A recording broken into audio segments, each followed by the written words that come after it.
Good morning, students. Welcome to the English online teaching class of Standard 10. Today, from the book First Flight, we are going to study another popular poem, How to Tell Wild Animals, written by Carolyn Wells. So let's begin today's class. Kindly recite the poem after me. If ever you should go by chance to jungles in the east, and if there should to you advance a large and tawny beast, if he roars at you as you are dying, you'll know it is the Asian lion. Or if some time when roaming round, a noble wild beast greets you, with black stripes on a yellow ground, just notice if he eats you. The simple rule may help you learn the Bengal tiger to discern. If strolling forth a beast you view, whose hide with spots is peppered, as soon as he has leapt on you, you'll know it is the leopard. 'Twill do no good to roar with pain, he'll only leap and lap again. If when you are walking round your yard, you meet a creature there, who hugs you very, very hard, be sure it is a bear. If you have any doubts, I guess he'll give you just one more curse.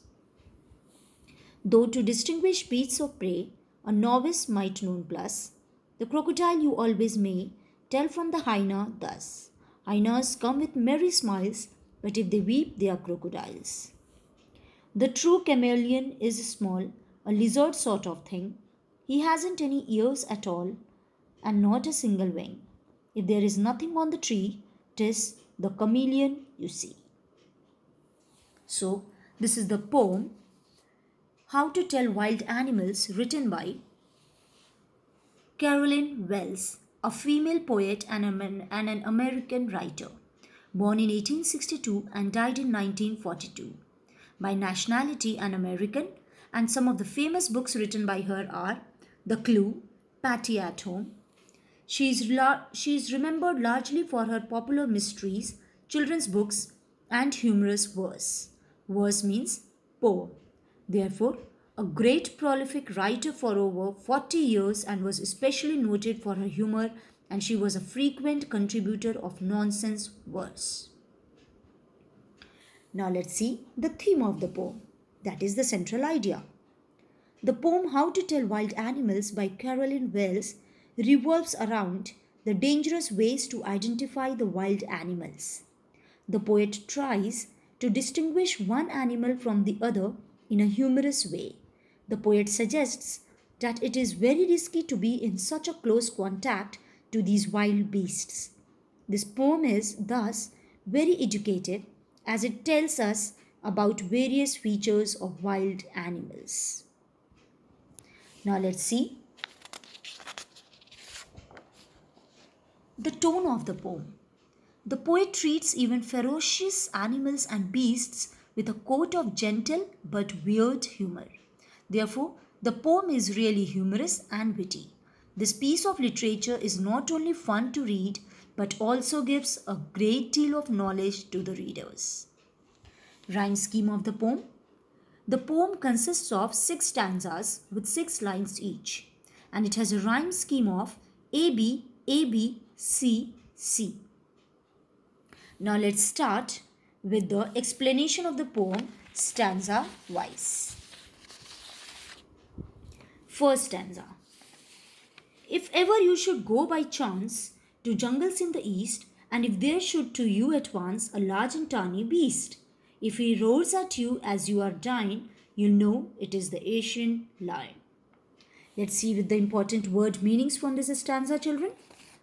They are: number 1, advance, means to move forward towards anyone or anything in order to attack or threaten.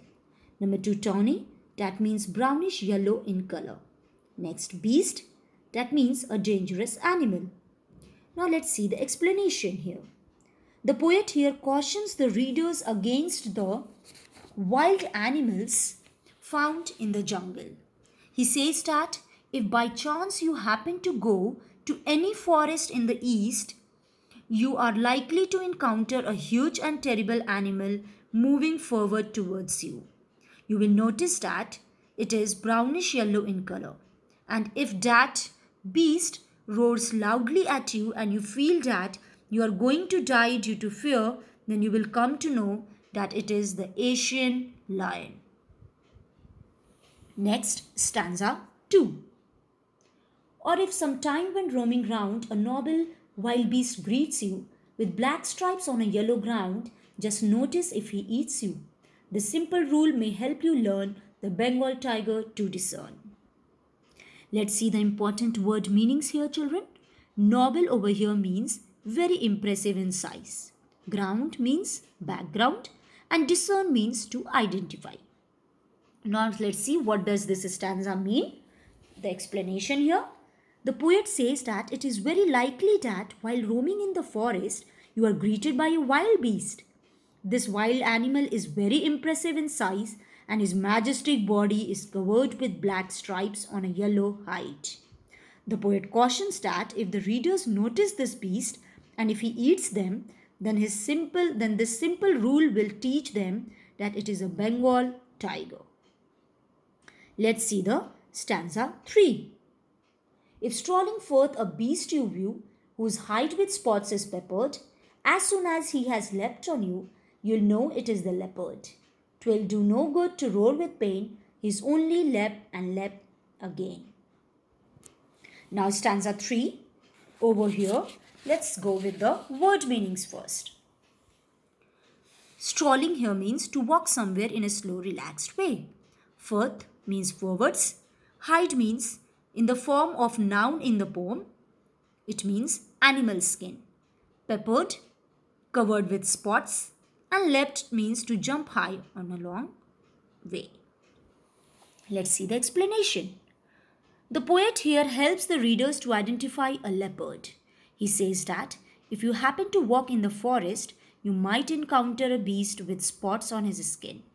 When this wild beast will jump at you, you will understand that it is a leopard, as he will keep jumping on you and will tear you apart.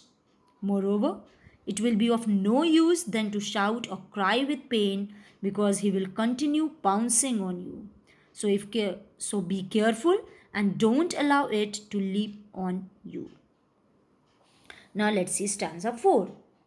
If, when you are walking round your yard, you meet a creature there who hugs you very, very hard, be sure it's a bear. If you have any doubts, I guess he'll give you just one more caress. Let's see the word meanings here, children. Yard means a piece of land next to or around your house. Caress means a gentle, loving touch that is pronounced correctly as cares. Now, let's see the explanation. The poet says that while you are walking in your yard, you may encounter a creature there. When this creature hugs you very, very tightly, then believe that it is a bear. Bears are thought to be good wrestlers and can give a really tight hug. Although a friendly hug is referred to as bear hug, if a real bear hugs you, then it may not feel friendly at all. The bear hugs a man to kill him. The poet further says that in case of any doubt, you will find that the bear will embrace you once again till death. Now let's see the last stanza, that is stanza 5. The true chameleon is a lizard sort of thing. He hasn't any ears at all and not a single wing. If there is nothing on the tree, 'tis the chameleon you see. Now over here, let's go with the explanation section, children. First with the word meanings. Beasts of prey, an animal, a bird, etc. that is hunted, killed or eaten by another. Novice means someone new to a job. Nonplus means be puzzled. Hyena, a wild animal like a dog that eats the meat of animals that are already dead and has a cry like human laugh. Now let's go with the explanation. The poet here says that a novice means a beginner, may be puzzled and confused and thus might not be